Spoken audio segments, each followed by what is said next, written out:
época mais quente do ano está se aproximando. Pois é, agora em dezembro começa o verão. Um bom período, né, para a gente tomar um banho de mar, de piscina, mas a incidência dos raios ultravioleta é maior nesse período. E aí a nossa pele acaba exigindo um pouco mais de atenção, de cuidado. O Câmara Aberta desta semana traz todas as orientações para que a gente possa cuidar melhor desse que é o maior órgão do corpo humano, a pele. Por isso nós viemos até o consultório da dermatologista Sandra Carvalho. Doutora, seja muito bem-vinda ao nosso programa. Eu agradeço o convite e assim, espero esclarecer as dúvidas que existirem sobre os cuidados que a gente tem que realmente ter com a pele. Que são muitos, né? Muitos, e principalmente no verão, como você acabou de falar.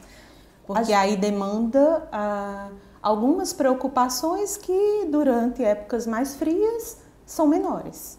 Pois é, nesse período, começou o verão, tá bem pertinho agora, dia 10 de dezembro. As pessoas costumam se expor mais nesse período ao sol? Sim, claro. E na nossa cidade, né?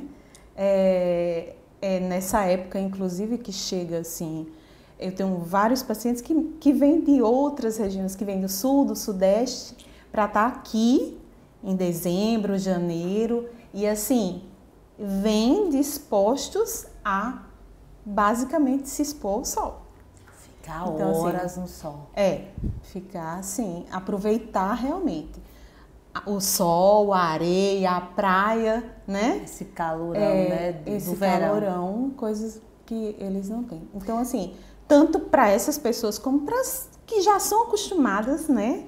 Aqui na nossa cidade, as orientações têm que ser reforçadas e bem exploradas, porque aumenta a incidência de vários danos. Como você mesmo disse, a radiação ultravioleta é maior nesse período. E essa necessidade de proteção, ele é reflexo de orientações dadas pelos pais, pela mídia, pelos médicos ou não? O brasileiro ele tem essa consciência já de que precisa se proteger do sol?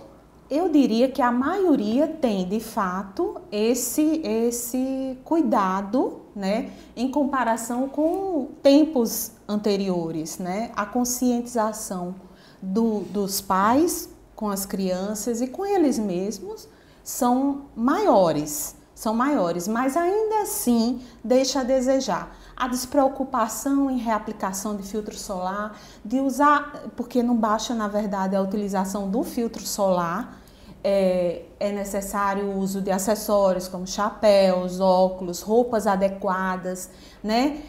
Horário de exposição adequado, né? Os próprios tipos de protetores também, a depender do tipo de pele, se é uma pele de criança, se é uma pele de adulto. Então, tudo isso interfere. Houve uma conscientização maior, né? E o que é mais temido, na verdade, além das queimaduras solares, das doenças que são mais frequentes nesse período, como as micoses, as brotoejas e várias outras, a incidência de câncer é maior, né? Aumenta muito com essa despreocupação com relação à proteção solar. Doutora, eu queria detalhar bem esses cuidados, queria que esse programa fosse bem didático, porque as pessoas têm muitas dúvidas, né? Como a senhora falou, quanto ao uso do protetor solar, se existe realmente o bloqueador, sim, qual a diferença entre bloqueador filtro e protetor, sim, solar, porque acho que existe a diferença. Aí eu fiz aqui algumas perguntas, elaborei. A primeira delas, o filtro solar, ele deve ser usado com frequência ou como é que é o uso dele? Sim. Nesse período, maior ainda a preocupação de usar diariamente em áreas expostas do corpo, usar o filtro solar, né? E ter o cuidado de reaplicá-lo, né? A quantidade, a reaplicação, o tipo de filtro solar, né? Esses cuidados têm que existir, né? Independente se eu estou no dia a dia ou estou em praia. Lógico que se eu estou numa piscina, se eu estou numa praia, né, ao ar livre, né, com uma exposição bem mais intensa e prolongada, esses cuidados têm que ser redobrados.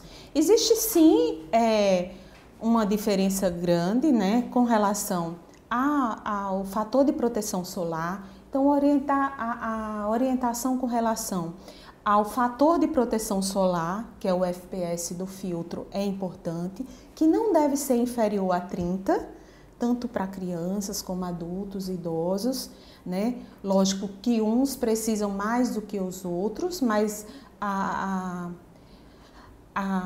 o fator de proteção solar deve ser de no mínimo 30. Pois é, mas como escolher melhor esse protetor? Lógico, e aí no mercado a gente tem realmente essa diversidade muito grande, né? De produtos, uns com base inclusive, que podem ser usados como maquiagem, tudo. Crianças, de uma maneira didática, a gente orientaria da seguinte forma. Pessoas de pele mais oleosa, nem sempre o filtro solar que eu aplico no rosto serve para o corpo todo. Exatamente. Mas existe no mercado alguns filtros solares que podem ser utilizados para a face e para o corpo, por crianças, por adultos e por idosos. Existe alguma diferença também no filtro com relação ao filtro solar adequado, ao protetor solar adequado, que na verdade são sinônimos, tá? Quando você orientar o paciente que quando for adquirir um filtro solar, primeiramente, observe se ele confere proteção contra a radiação ultravioleta B e contra a radiação ultravioleta A.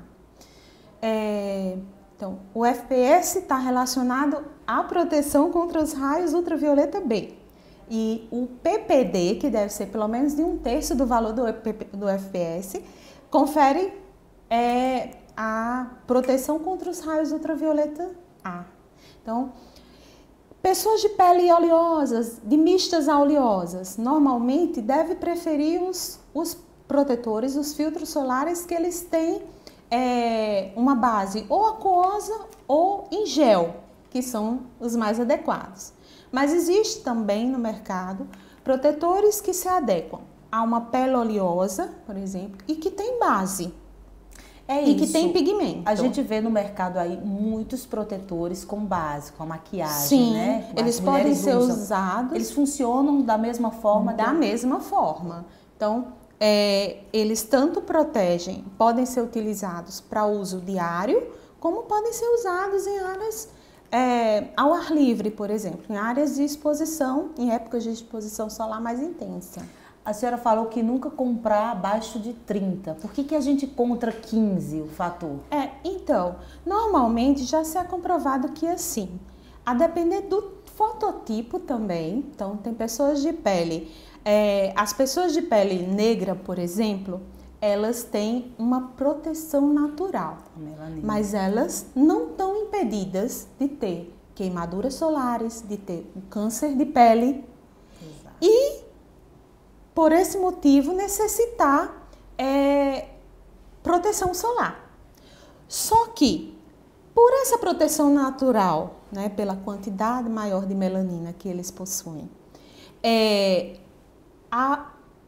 o fator de proteção solar pode, nesses casos, ser mais baixo. De 15, nesse caso. Ser mais baixo, por exemplo, que 30, né? E assim, bastaria para evitar, por exemplo, a depender, lógico, da quantidade aplicada, da reaplicação e do tempo de exposição solar, impedir queimaduras solares, reativação de algumas doenças fotoalérgicas, que são aquelas doenças desencadeadas pela fotoexposição, e também pelo surgimento do câncer de pele. As pessoas de pele muito branca, ao contrário, necessitam sim de fotoprotetores com FPS e PPD bem mais elevado, né?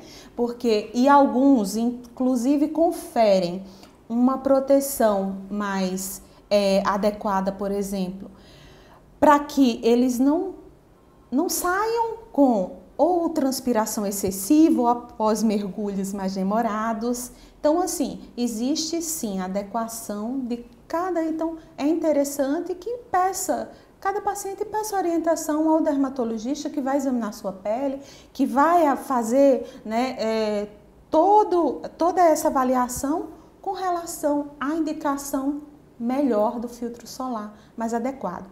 Em crianças, por exemplo, filtros físicos são preferidos porque eles conferem uma proteção mais intensa e menos provável de causar alguma irritação na pele, porque o protetor solar, a maioria dos comercializados, eles são protetores químicos, né? Então, eles podem conferir, a depender da idade da criança, causar algum tipo de irritação na pele. Então, tem que ser orientado. A gente volta a conversar ainda sobre o uso do protetor solar e outras perguntas, outras dúvidas, porque são muitas. A gente faz um intervalo agora, doutora, e volta daqui a pouco. Pode falar, pode chamar. Cultura, saúde, mobilidade, justiça, segurança, trabalho, respeito, educação, sustentabilidade. Queremos escutar você e fazer mais pela nossa cidade. É eficiência, transparência e compromisso. É a Casa do Povo. Câmara Municipal de João Pessoa. O lugar para a sua voz falar mais alto.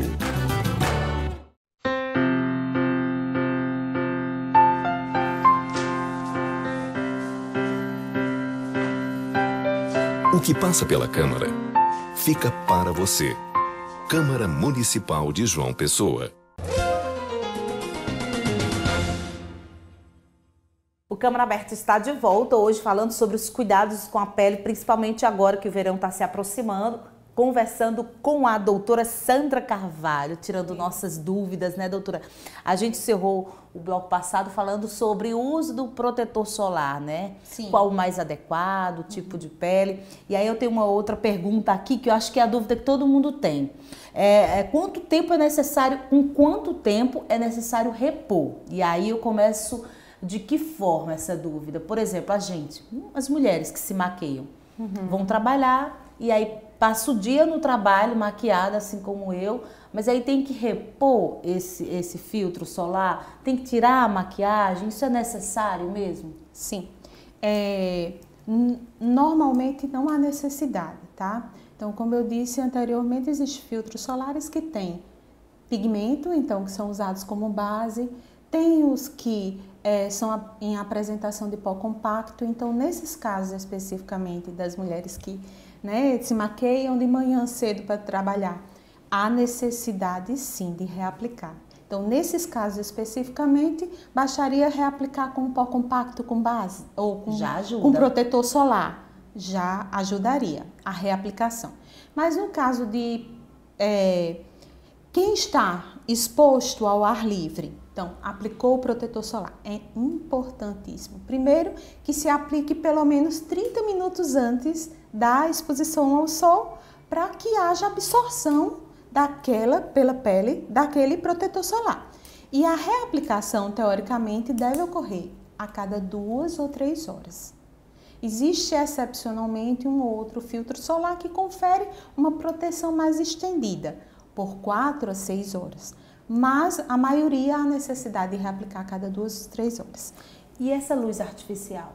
Também, principalmente para quem tem melasma, né, que são aquelas manchinhas escuras que ocorrem durante o período gestacional ou mesmo fora desse período e que é assim o grande temor da maioria das mulheres. Então, essa luz, ela confere realmente... Tem que ter protetor. Tem que ter protetor. Então, quem está na frente do computador o dia inteiro, o ideal seria também que tivesse esse cuidado com relação ao uso de um filtro solar. No verão, qual seria o limite? Tem um limite diário de sol?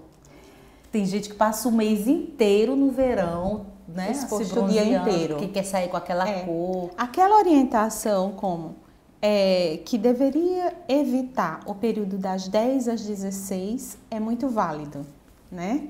Apesar de que a gente às vezes está exposta 9 horas da manhã e o sol é suficiente, por exemplo, para causar uma queimadura solar. Mas, teoricamente, se você está bem protegido, com o protetor solar adequado, com chapéu, com roupas adequadas, está embaixo de barracas, que também, né, a própria estrutura da barraca seja confiável, tudo. E tomando esse cuidado da reaplicação do filtro solar, você pode ponderar numa exposição mais prolongada senso, ou né? não. É questão Sentir de usar também, o bom né? senso. Sentir o calor. Isso. E essas blusas, essas camisas, né? Elas Essas- protegem realmente? Essas que a As gente roupas que conferem proteção solar, são confiáveis, sim.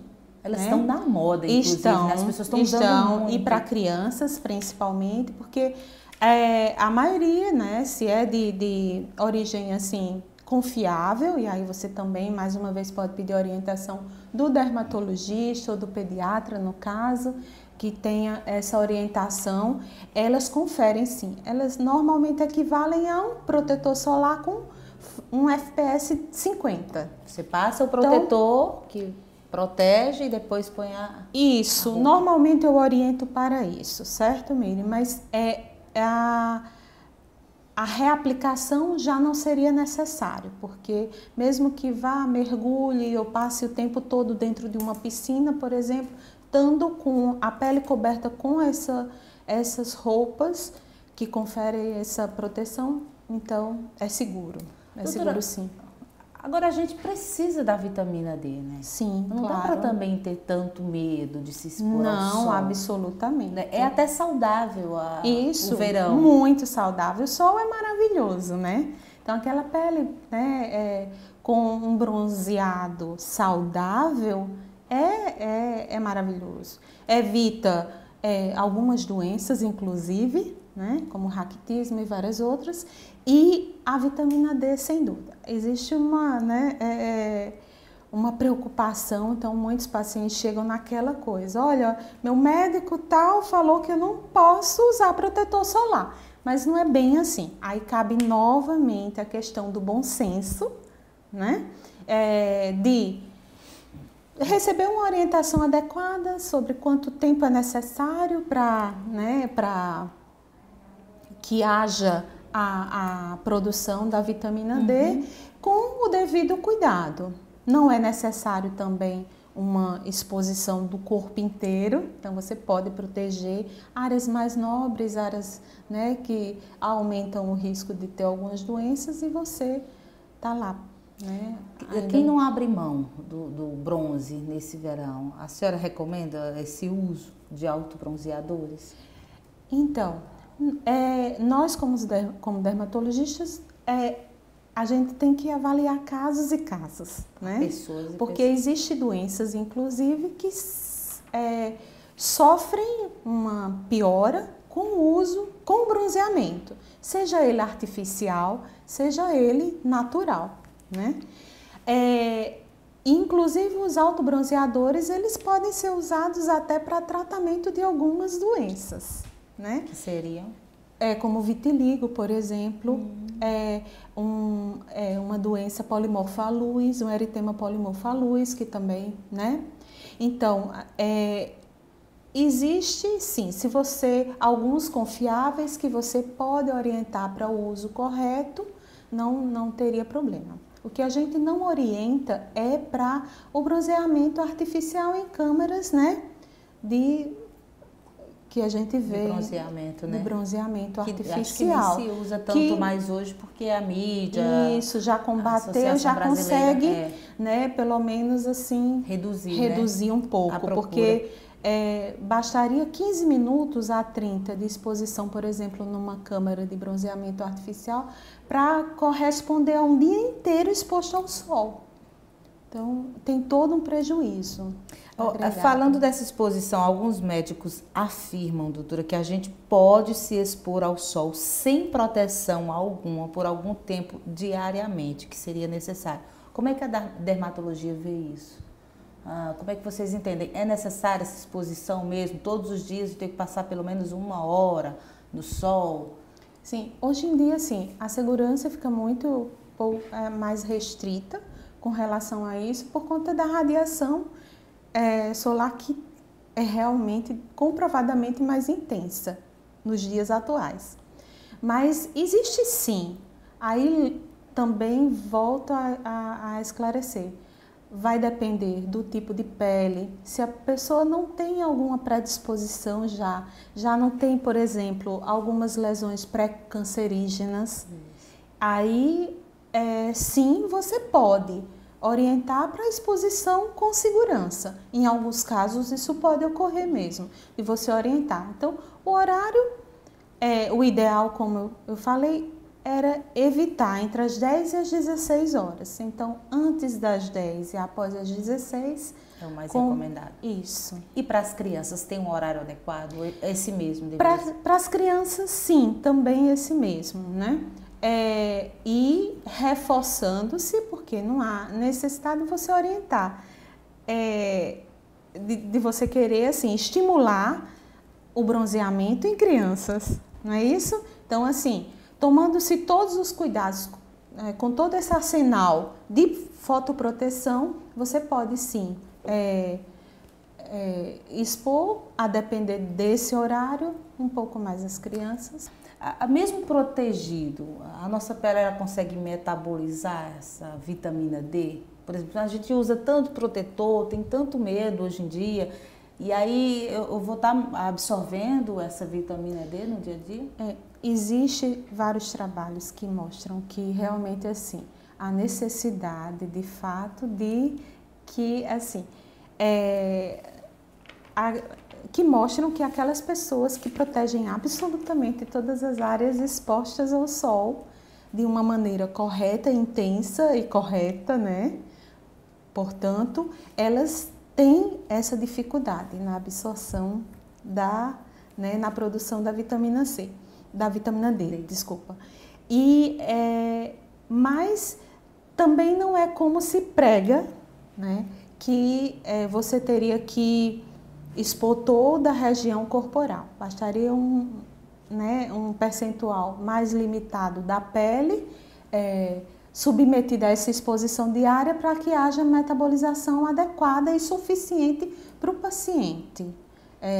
Doutora, depois do sol a pele ela fica bem fragilizada, ressecada, e aí eu falo do sol, dessa exposição no verão mesmo, praia, calor. Existe algum cuidado específico, além desses que a gente sempre escuta, né? Hidratar, passar um hidratante pós-sol, mas é importante ficar tomando cuidado diário durante esse verão? Isso é importantíssimo. A gente já falou bastante, né, sobre a questão da fotoproteção propriamente dita, mas assim, eu não digo necessariamente pós-exposição ao sol. A hidratação é fundamental, principalmente para as idades extremas. Até para quando vai se expor, né? Exatamente.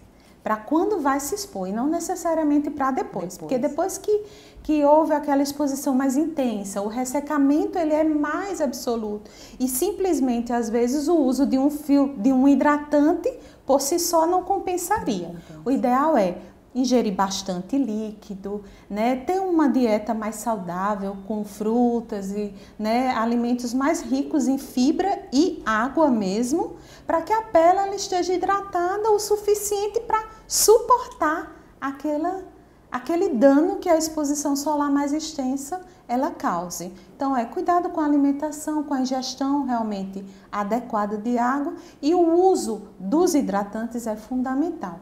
Pós-sol, o ideal é que você hidrate logo imediatamente após a exposição, né? Logo não espere surgir todos aqueles... Mais tarde. Isso. Mas assim, basicamente o cuidado com a hidratação. Quando é que a gente percebe que exagerou no sol?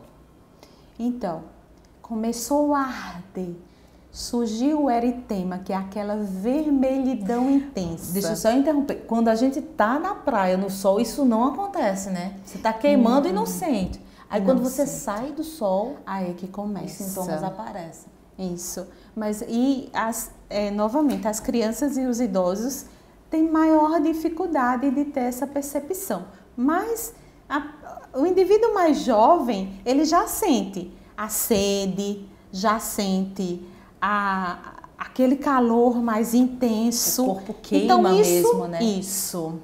aquela sensação assim de temperatura. O sol tá batendo, tá queimando mais. Isso.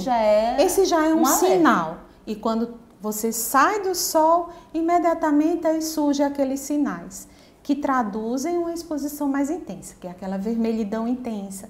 É aquela coisa de bateu a água fria, você já sentir, né? Que a pele começou a arder, queimar.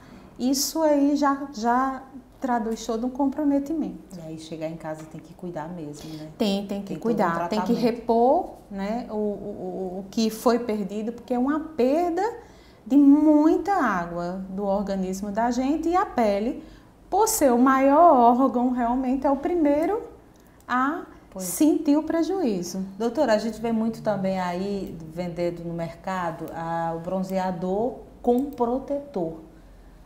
Eles bronzeiam e protegem?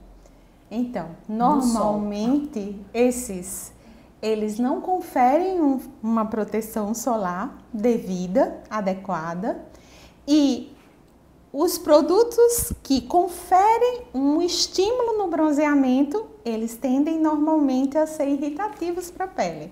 Então, podem facilmente causar alguma dermatite irritativa pelo contato direto com a pele.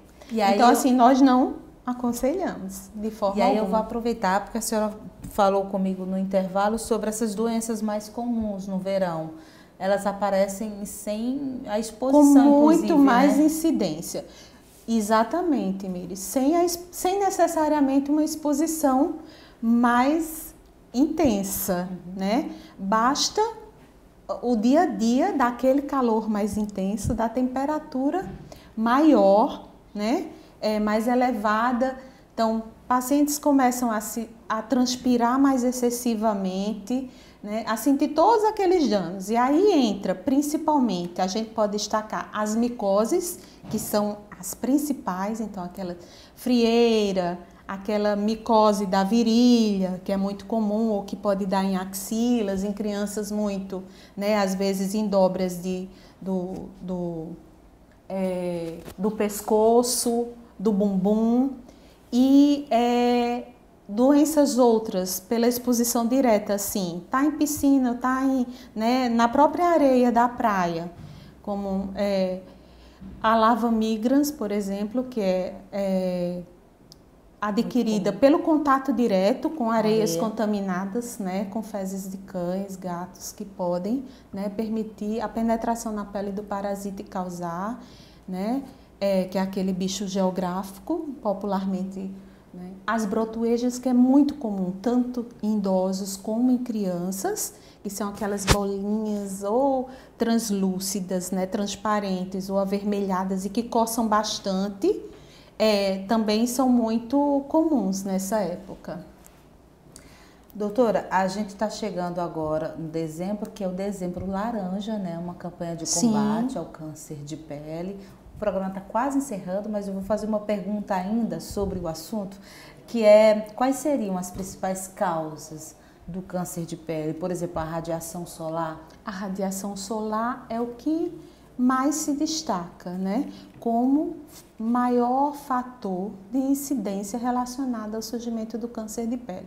Nós fazemos anualmente, a Sociedade Brasileira de Dermatologia, ela promove anualmente essa campanha, que é feita a nível nacional, né, onde em cada estado, né, normalmente se mobiliza inúmeros dermatologistas para que atendam gratuitamente pacientes que tenham algumas manchas de pele ou algumas outras alterações que queiram tirar as dúvidas sobre o surgimento. E é durante essa campanha que a gente diagnostica muitos e muitos casos de câncer de pele, que normalmente tende a passar despercebidos. É um bom período para alertar as pessoas, né? Isso. Para esse cuidado. Então, são orientadas para que, na percepção de manchinhas, feridas que não cicatrizem,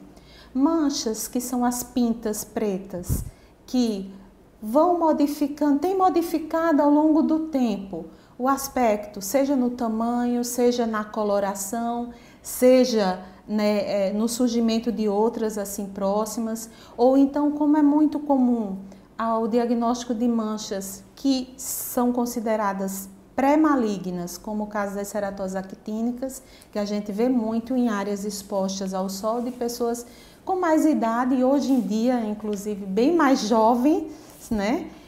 Com esses tipos de manchas, que são manchas às vezes avermelhadas ou da cor da pele de aspecto meio áspero e que pode corresponder a uma lesão pré-câncer. Tá ok, então. Acho que é isso.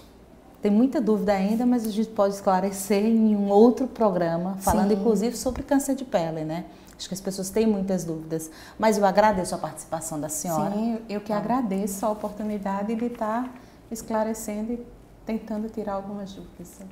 É isso então, o programa Câmara Aberta vai ficando por aqui, mas você sabe que pela internet o nosso contato continua, então vai lá no YouTube, acessa a TV Câmara JP, você pode rever essa e outras edições do nosso programa ou então na página cmjp.pb.gov.br. Até a próxima!